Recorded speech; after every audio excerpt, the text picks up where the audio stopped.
Breaking. King Charles just made a decision so explosive that Keir Starmer's government is on the verge of collapse. The King has imposed what insiders are calling a royal ban that could end modern British politics as we know it. And what happened in the streets of London in the last 60 minutes will be studied for decades as the moment Britain fractured beyond repair. If you want to understand what's really happening to our country right now, hit that subscribe button because the next 14 minutes will change everything you thought you knew about power in Britain. Here's what sparked the constitutional earthquake that's tearing Britain apart. At 9:47 a.m. this morning, King Charles summoned the Prime Minister to Buckingham Palace for an emergency meeting. No advance notice, no formal protocol, just a royal command that couldn't be refused. The message delivered to Downing Street was chilling. His Majesty requires the Prime Minister's immediate presence on a matter of grave constitutional importance. Starmer arrived at 10:15 a.m. looking visibly shaken. Palace staff later described him as pale, sweating despite the cold November morning. But Starmer wasn't prepared for what came next. The King didn't just suggest or recommend. He issued a direct order that no modern Prime Minister has ever faced. The Constitution would never be the same. Inside the audience chamber, witnesses say King Charles stood rather than sitting as protocol normally demands. His exact words were chilling, and sources who heard them describe a tone of barely controlled fury.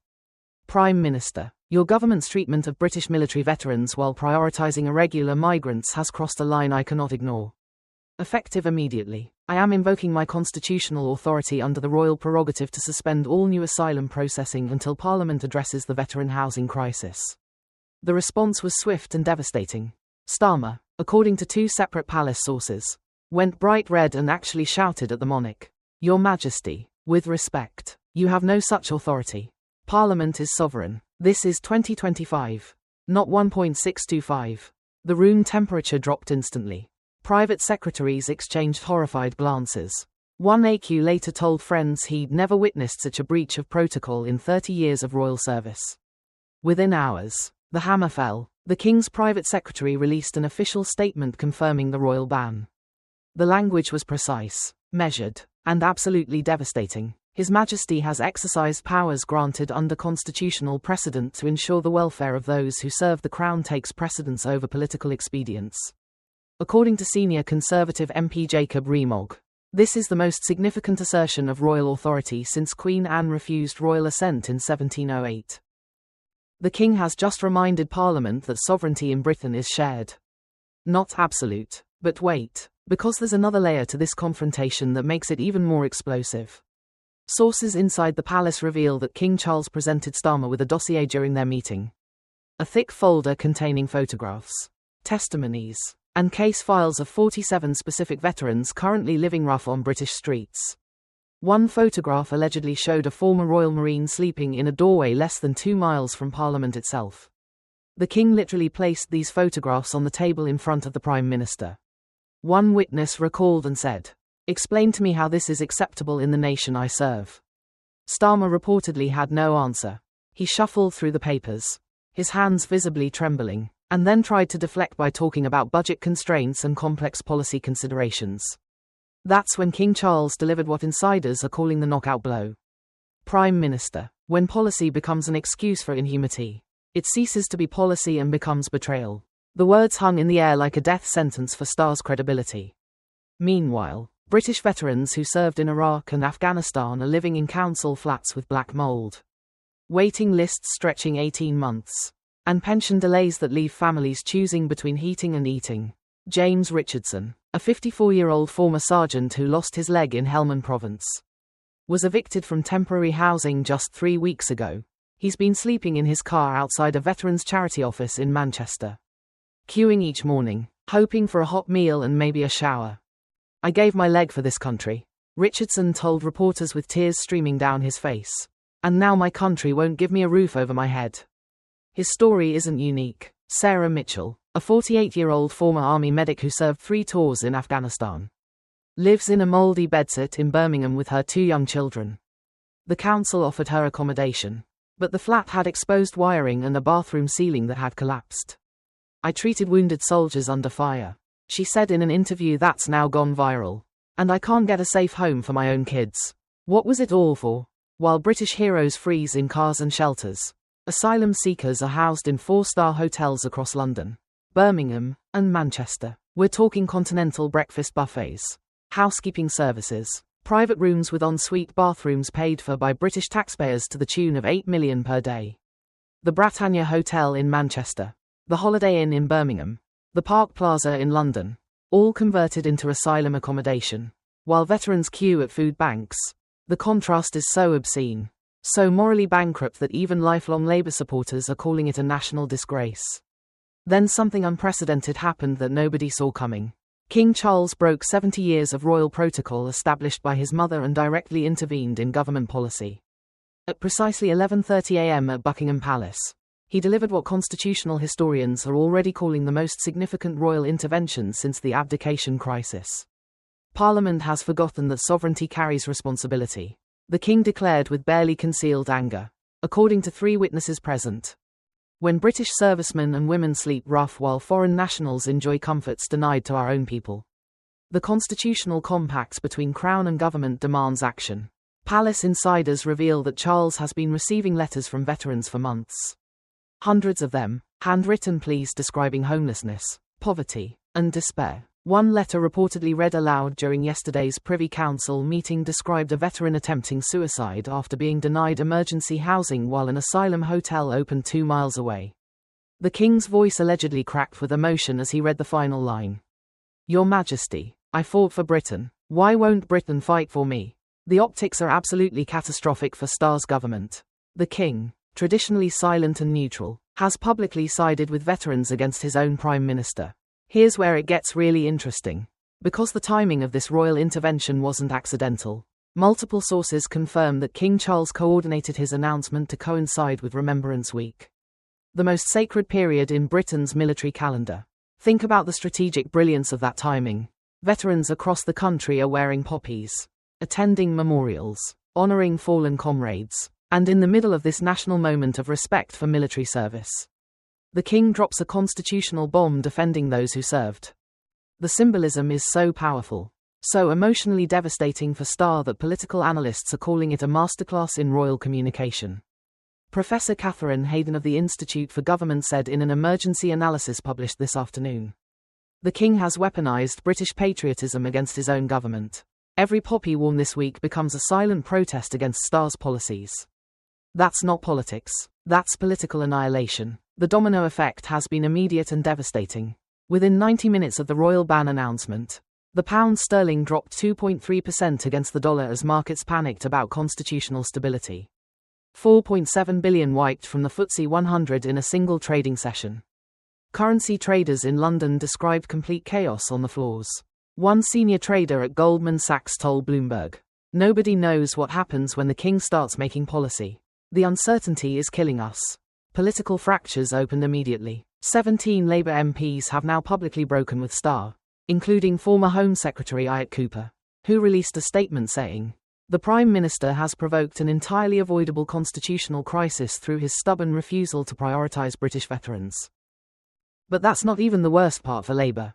3 MPs from traditional working-class constituencies have resigned the Labour whip entirely and are sitting as independents. Lisa Nandy, MP for Wigan, reportedly told colleagues in a private meeting, "My constituents are texting me asking why I'm still defending this government. I don't have an answer anymore." International reactions poured in within hours. In Washington, Senate Republicans praised King Charles for standing up for those who served, while the White House issued a careful statement about respecting British constitutional processes. In Brussels, EU officials privately expressed shock that Britain's political stability had deteriorated so rapidly. French President Emmanuel Macron made what observers called a deliberately provocative comment. "It appears Britain's constitutional arrangements are more fragile than we realised." That statement alone sent shockwaves through diplomatic circles. #King Charles's right exploded across social media, trending globally for 14 consecutive hours with over 3.2 million posts. #Starr must go hit 1.8 million posts by lunchtime. TikTok videos comparing veteran homelessness to asylum hotel luxury have been viewed over 40 million times in the last 6 hours. Protests erupted across 17 British cities by 300 pages this afternoon.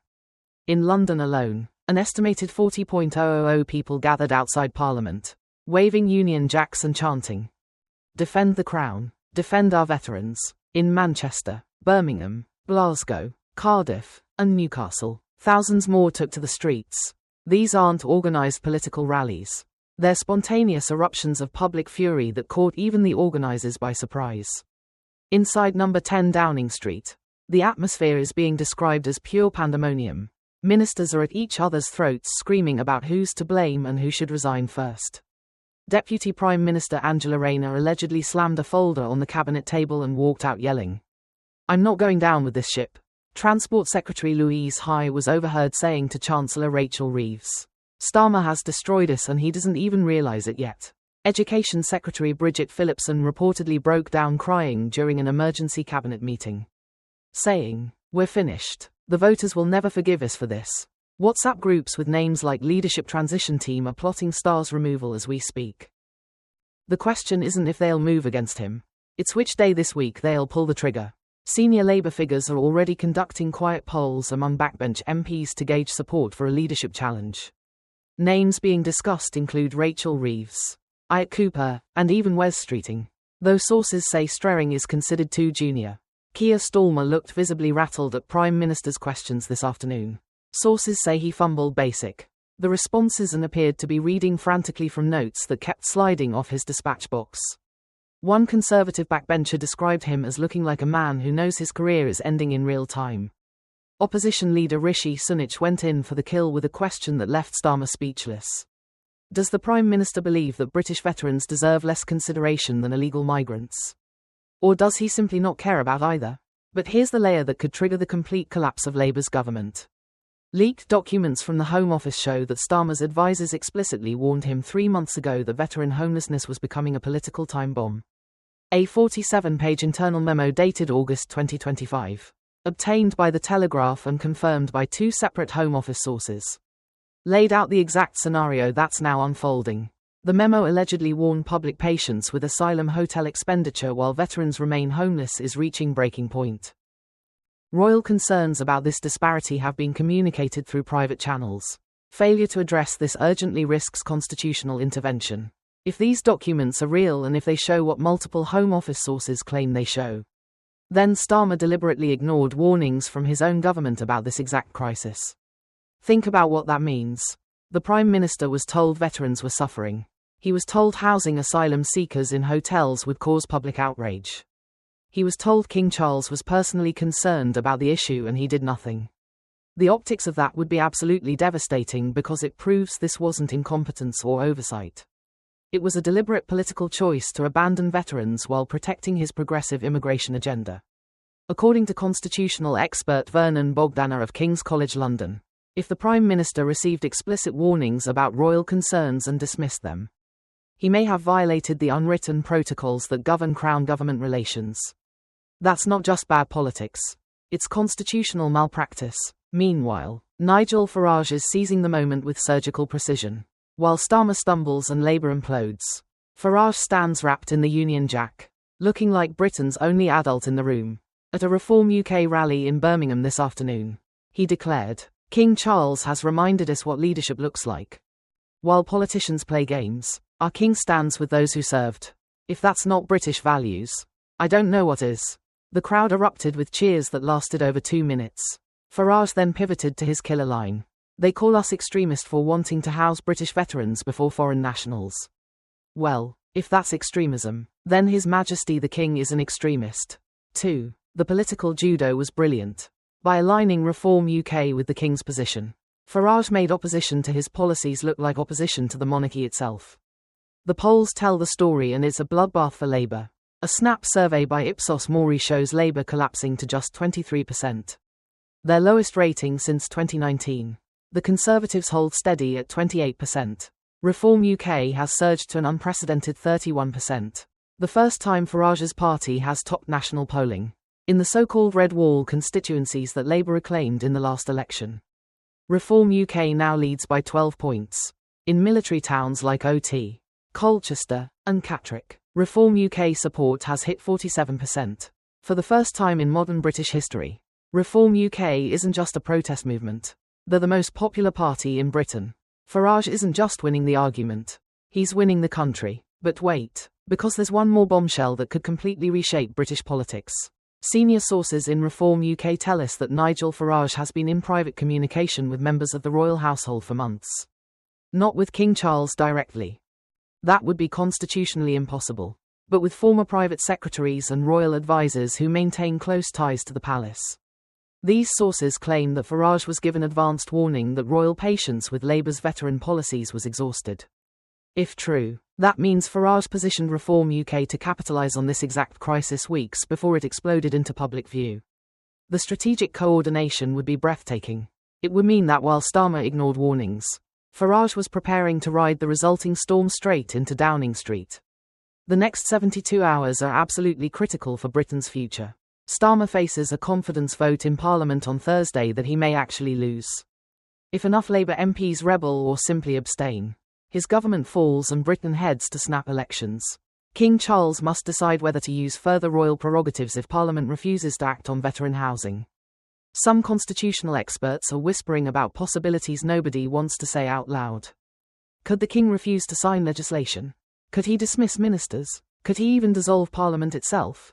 And Reform UK is preparing what sources describe as the most aggressive political campaign in modern British history.